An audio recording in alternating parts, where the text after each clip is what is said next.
A graça e a paz de nosso Senhor e Salvador Jesus Cristo esteja no coração de cada um de vós. Meus amados, hoje Deus me deu uma mensagem maravilhosa. E vamos ler aqui no capítulo 14 de Provérbios, no versículo 16, aonde diz assim: quem tem juízo, toma cuidado, a fim de não se meter em dificuldades, mas o tolo é descuidado e age sem pensar. Lá no capítulo 8 de Oséias, no versículo 7, a primeira parte do versículo diz assim: eles semearão vento e colherão tempestades. Meus amigos, meus irmãos, eu quero dizer para vocês o seguinte: que Deus deu ao homem o livre-arbítrio. O homem tem direito de escolher por si só. O homem não é escravo do instinto. Todos os seres vivos são escravos do instinto, porém o ser humano não. Ele tem a liberdade de escolher. Quando Deus criou Adão, o primeiro homem, ele disse que faria algo à imagem e semelhança dele. E como ele é o único que tem livre-arbítrio no universo, ele quem faz como ele quer, onde ele quer, do jeito que ele quer, e ninguém tem nada que ver, ele também falou: vou dar para esse homem um livre-arbítrio como eu tenho. Só que ele já sabia que o homem ia ter dificuldade de lidar com isso, né? Então, eu presumo, através da palavra dá para entender, que antes dele dar o livre-arbítrio para o homem, ele criou a morte. Por que eu acho que sei que criou a morte? Porque ele chegou para Adão e disse: daquela árvore não come, porque se comer, morrerá. Então ele ia falar de alguma coisa que ele já tinha criado, que era a morte, né? Porque ele criou a morte para limitar o ser humano, para limitar o homem. Mas ele deixou. Claro, Adão não soube lidar com o livre-arbítrio, fez o que fez. Todos sabem, né? Pelo menos aqueles que dão crédito e mérito à palavra, mas aqueles que não creem, problema deles. Mas o Adão fez o que fez e assim veio o problema, e Deus vem alastrando. Mas assim, ele não tirou o livre-arbítrio do ser humano. Ele podia ter tirado, ele falou: não, esse ser aqui não vai saber mexer com isso. Então é onde a humanidade se mete no que se mete. Então, através do livre-arbítrio, as nossas decisões são nós que tomamos. Eu vi alguma coisa aqui que um pastor escreveu, o seguinte: não existe castigo e nem recompensa. Na verdade, nós é que fazemos o que vamos. O castigo é nós que buscamos, é nós que criamos para nós, e a recompensa também é nós que criamos. Isso depende das nossas decisões, do que nós vamos fazer, que nós vamos decidir fazer.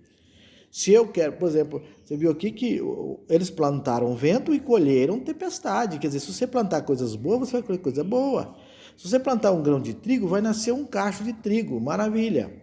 Agora, se você plantar um grãozinho de carrapicho, uma sementinha de carrapicho, ela tem 4 sementinhas. Plantar uma sementinha só, vai nascer um pé de carrapicho com 4 cachinhos de carrapicho. Entendeu? Para que serve? Só para te espinhar. Então, assim, o homem recebe o que ele planta, ele colhe o que ele planta, a direção que ele toma. E aí é onde vem a complicação. O ser humano mergulha no problema, na dificuldade, porque ele quer, ele procura, ele é livre para fazer isso daí. Entendeu? E aqueles que alcançam bonança também é através dos seus atos, do que ele faz, né? O que eu quero dizer é o seguinte: o Senhor me mostrou que a rejeição contra ele, mas está tão grande, gente, que ele está vendo isso aí com tristeza lá do céu. Ele está vendo a rejeição. O ser humano, todos os dias estão tentando tirar o nome dele de todas as coisas, afastar-se dele, sair dele, deixar ele para lá, entendeu? Não querem saber dele, não querem imaginar que tem um Deus, entendeu? Todo dia o ser humano está rejeitando. Aqueles que já vêm de berço com rejeição, e tem aqueles que estavam caminhando no caminho dele, que também já se frustrou, já está frustrado, já está decepcionado e não quer mais crer nele. Então, assim, todos os dias tem uma remessa muito grande de pessoas que se afastam e rejeitam ele. A rejeição está tão grande. É como disse, uma pessoa que eu conversava agora há pouco, uma pessoa muito amada, ela disse que o seguinte: as pessoas não vão conhecer o Senhor no amor, mas vão conhecer no juízo. Que tristeza, né? Que dificuldade. Vão deixar de conhecer o Senhor no amor para conhecer no dia do juízo. Aí complicou demais. Então, quer dizer, gente, porque o ser humano é o seguinte, ele é cheio de justificativa. Ele, quando começa a rejeitar a Deus, quando ele não quer partir para Deus, ele enche de justificativa. É igual o fracassado, é a mesma coisa. O fracassado sempre tem uma justificativa para o fracasso dele, a derrota dele. E a mesma coisa, alcançar o reino, a Bíblia diz que o reino do céu é tomado à força. Se você ficar justificando por que disso, por que daquilo, você nunca vai alcançar. O que está acontecendo?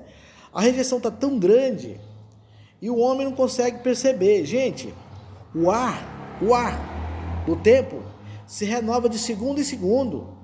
Somente pelo poder do Pai, pelo poder do Criador, pelo poder de Deus. O ar se renova de segundo em segundo. Nós estamos aí, milhões de escapamentos de motores lançando no monóxido de carbono no ar. Gente, se você ficar num lugar assim, respirando monóxido de carbono por apenas 30 segundos, é letal, você vai morrer, é um gás letal. E os motores estão distribuindo por aí, por todos os lados, monóxido de carbono 24 horas por dia. E o ar está se renovando de segundo em segundo para acabar com esse monóxido e produzir o carbono. Isso está na fotossíntese das plantas. Isso, então, é a natureza? Não, a natureza é o poder de Deus que faz isso. E o Senhor me fez no meu coração, disse a mim: meu filho, se eu bloquear a renovação do ar por 120 minutos, você não imagina o que acontecerá no globo terrestre. 120 minutos, bloquear a renovação do ar, a produção do oxigênio por 120 minutos, você não sabe o que pode acontecer com toda essa humanidade na Terra. Mas eles não me querem. Eles me rejeitam, eles me largam, e eu estou ali cuidando deles. Olha para você ver, o sol nasce todos os dias, para todos, os justos e os ímpios. Aí o Senhor disse no meu coração: não preocupe não, filho, que para o justo o máximo que pode acontecer é a morte do corpo, né? E vem a glória. Mas para o ímpio, para o injusto, rapaz, as consequências serão terríveis eternamente. Só que eles não têm. Quantos estão descendo a sepultura, gente? Eles sabem que vão morrer, mas rejeitam o tempo todo o Senhor. Então, está chegando a hora do fim. O Senhor está com vontade de bloquear, de dar um bloqueio na renovação do ar por 120 minutos, só para ver o que esses rejeitadores vão fazer, esses que não creem no Senhor, esses que não recebem o Senhor como Senhor. Já tiraram as Bíblias dos colégios, já tiraram as Bíblias de vários lugares, porque não pode, a palavra da criação não pode mais, tem que ser o sistema da ciência, a evolução. Gente, a evolução é interessante. Quando o Charles Darwin escreveu o seu livro A Evolução das Espécies, eu não sei, mas eu penso que a intenção dele não era assim, tirar um criador fora a ciência que pegou isso aí, porque o inimigo das nossas almas, ele trabalha em cima disso aí. Então, gente, vamos prestar atenção, que nós temos um Criador, nós não somos filhos de chocadeira, o nada não pode produzir nada, nada pode se evoluir sozinho. Tudo, mesmo que fosse uma evolução, tinha que haver uma inteligência por trás, nada evolui sem uma inteligência. Eu quero deixar essa mensagem para todos vós, que entendam, fogem da rejeição. O Senhor está vendo a rejeição que o ser humano que Ele criou está contra Ele, está rejeitando todos os dias, todos os momentos. Se alguém faz um vídeo aqui sobre uma coisa da grandeza de Deus, ninguém aplaude. Mas se alguém falando, rejeitando Deus, meu Deus do céu, é uma chuva de comentários aplaudindo.